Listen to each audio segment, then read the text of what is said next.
Bro one day ஃபுல்லா வெறும் chicken வெரைட்டியாக சாப்பிடுங்க ப்ரோ. சிக்கன் வெரைட்டி தானே எனக்குமே ரொம்ப ரொம்ப பிடிக்குங்க.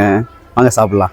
மணி இப்போ 7 தான் ஆகுது. 7 மணிக்கு சிக்கன் இல்லை, சிக்கன் இருக்காது மோஸ்ட்லி. வேணா கேட்டு பார்ப்போம், கடை இருந்துச்சுன்னா கேட்டு பார்ப்போம், இல்லைனா நேராக போய் சிக்கன் வாங்கிட்டு வந்துடலாம். மார்னிங் 7 மணிக்கே போனதுனால எந்த ஒரு ஹோட்டலுமே திறக்கலங்க. அதனால சிக்கன் வாங்கி சாப்பிட முடியல. அதனால டேரக்டா நம்ம சிக்கன் கறி கடைக்கே போயிட்டோம். சிக்கன் வாங்கிட்டு வீட்டுக்கு வந்துட்டு என் ஒய்ஃப் கிட்ட கொடுத்துட்டு சிக்கன் சில்லி பண்ணி தர சொல்லி கேட்டேன். சிக்கன்ல தேவையான மசாலா எல்லாம் சேர்த்து அடுப்பை பற்ற வச்சு அதில் சிக்கனை பொரிக்க ஆரம்பிச்சிட்டாங்க. சில்லி ரெடி பண்ணியாச்சு.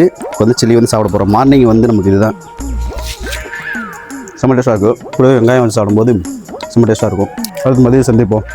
லஞ்சில் சிக்கன் வெரைட்டி சாப்பிடலான்னு சொல்லிட்டு நம்ம சாணார்பட்டி முட்டைப்பாய் கடைக்கு போயிட்டோம். மதியம் 3 மணிக்கு நல்ல மழை வேற, ட்ரெஸ் எல்லாமே நனைஞ்சிருச்சு. கூடவே ஒரு நாட்டுக்கோழி சூப் வாங்கி குடிக்க ஆரம்பிச்சோம். நாட்டுக்கோழி சூப் ரொம்பவே நல்லா இருந்துச்சு. மழை பெஞ்சதுனால வேர்க்க வேற ஆரம்பிச்சிருச்சு. உடம்புல அப்படியே தப்பலாம் நடந்துருச்சு. மணி இப்போ 2:45 ஆச்சு. ஆனா பாருங்க பாக்குறதுக்கு ஈவினிங் மாதிரி இருக்கு. மழை பெஞ்சதுனால கிளைமேட்டே ஃபுல்லா மாறிடுச்சு. லஞ்ச் முடிச்சிட்டோம். அடுத்து நைட்ல சந்திப்போம். அன்னைக்கு ஞாயிற்றுக்கிழமைன்றதுனால எந்த கடையுமே இல்ல. எல்லாரும் வீட்டுல எடுத்து சமைப்பாங்கன்னு சொல்லிட்டு எந்த கறி கடையுமே அன்னைக்கு திறக்கல. ஒரே ஒரு பாய் கடை மட்டும் தான் திறந்துருச்சு. நேர போய் ஒரு சிக்கன் லெக் பீஸ் ஒன்று வாங்கிட்டோம்.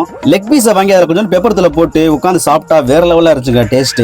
ஆசை ஒரு நாள் சிக்கன் வெரைட்டியா சாப்பிட்டு எனக்கு கண்டென்ட்டே கம்ப்ளீட் பண்ணிட்டோம். நெக்ஸ்ட் என்ன டாஸ்க் பண்ணணும் மறக்காம லைக்கை போட்டு கமெண்ட்ல சொல்லுங்க.